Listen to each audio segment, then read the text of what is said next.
नमस्कार, मैं हूं राम किंकर सिंह। एमसीडी की राम कहानी को लेकर आपके सामने हाजिर हूं। एक दुष्यंत कुमार का शेर आपने जरूर सुना होगा। तुम्हारे पैरों तले जमीन नहीं, कमाल है फिर भी तुम्हें यकीन नहीं। मेयर को लेकर कुछ ऐसा ही हो रहा है।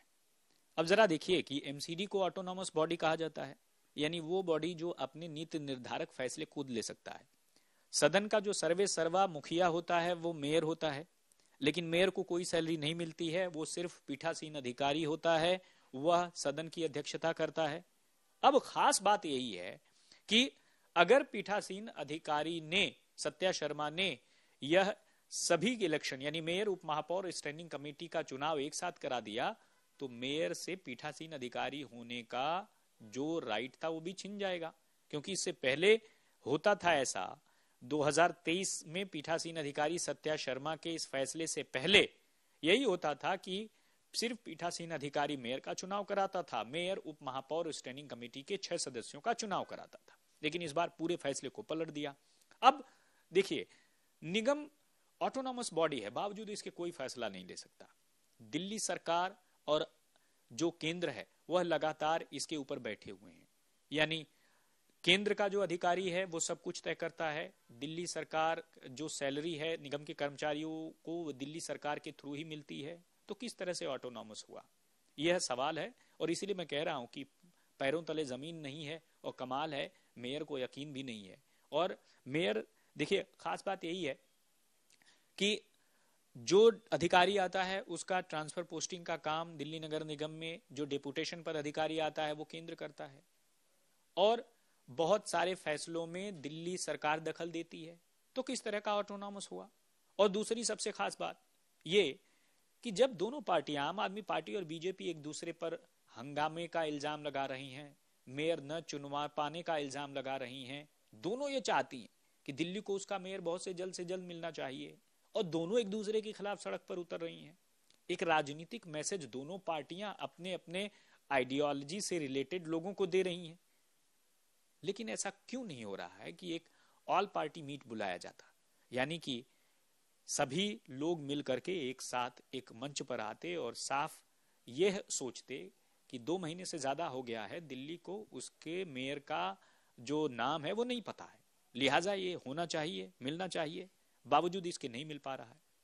तो ये पहली बार ऐसा हो रहा है कि मेयर से पीठासीन अधिकारी होने का खिताब भी पीठासीन अधिकारी के एक आदेश से छिनता हुआ दिख रहा है। और दूसरा, इससे पहले ये होता था कि निगम में जो नॉमिनेटेड पार्षद हुआ करते थे वो कभी एक साथ सदन में बैठे हुए नहीं दिखाई दिए, यानी एक तरफ इलेक्टेड एक तरफ नॉमिनेटेड। लेकिन इस बार जैसे ही बीजेपी विपक्ष में आई है, नॉमिनेटेड पार्षदों का महत्व अचानक से बढ़ता गया है। और यही वजह है कि ऐसा ऐतिहासिक पहली बार होगा जब इलेक्टेड पार्षद के साथ नॉमिनेटेड पार्षद एक साथ सदन में थे। और यही वजह है कि पीठासीन अधिकारी ने कहा कि अब तो इलेक्टेड और नॉमिनेटेड दोनों एक साथ वोट करेंगे, और इससे पहले ऐसा नहीं हुआ करता था। तो साफ दिखाता है कि जो मेयर का इलेक्शन है वह अपने आप में किस तरह से कांटा का इलेक्शन साबित हो रहा है। और एक खास बात देखिए, जो दिल्ली का मेयर होता है उसे प्रथम नागरिक कहते हैं दिल्ली का, लेकिन उसे सिर्फ सदन की अध्यक्षता भर करने का अधिकार है। और ऐसे कई सारी चीजें हैं जो कि मेयर को लेकर के अभी भी अनडिफाइंड है, और मेयर बहुत सारी स्थितियों का सामना कर पा रहा है।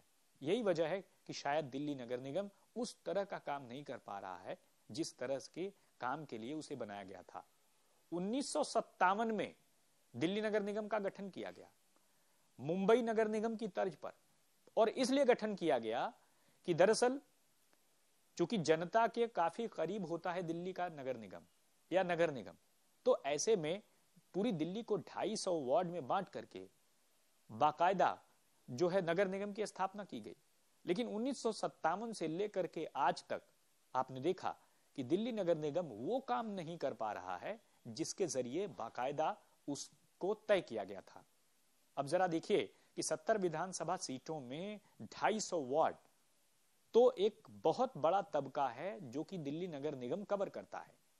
लेकिन स्वास्थ्य, शिक्षा, सफाई, सड़क और बहुत सारी ऐसी सहूलियतें हैं जहां पर दिल्ली नगर निगम उस स्तर का काम नहीं कर पा रहा है जैसा उसे करना चाहिए। तो सवाल फिर ही उठता है, आखिर क्यों? ऐसा इसलिए क्योंकि दिल्ली नगर निगम के कर्मचारियों को वक्त पर सैलरी नहीं मिलती और इसके पीछे फाइनेंशियल क्राइसिस का रोना रोया जाता था। अब तो दिल्ली नगर निगम में जिसकी सरकार है, दिल्ली सरकार में उसकी सरकार है, हालांकि केंद्र में भी अपोजिट सरकार है। तो अब देखना यह होगा कि जो डबल इंजन का शिगुफा फेंका गया था जनता के बीच में, वह कहां तक काम आता है। क्या वाकई उस स्तर पर आगे बढ़कर के निगम के कर्मियों या निगम के कल्याण के लिए काम होता है? तो बहुत सारे सवाल हैं और उन सवालों का जवाब मैं आपको हर एक वीडियो में अलग अलग दूंगा, नए सवाल उठाऊंगा। आपको भी कुछ नया वीडियो चाहिए तो मुझे जरूर बताइएगा। तब तक के लिए मेरे और मेरे साथी शगुन को दीजिए इजाजत। धन्यवाद।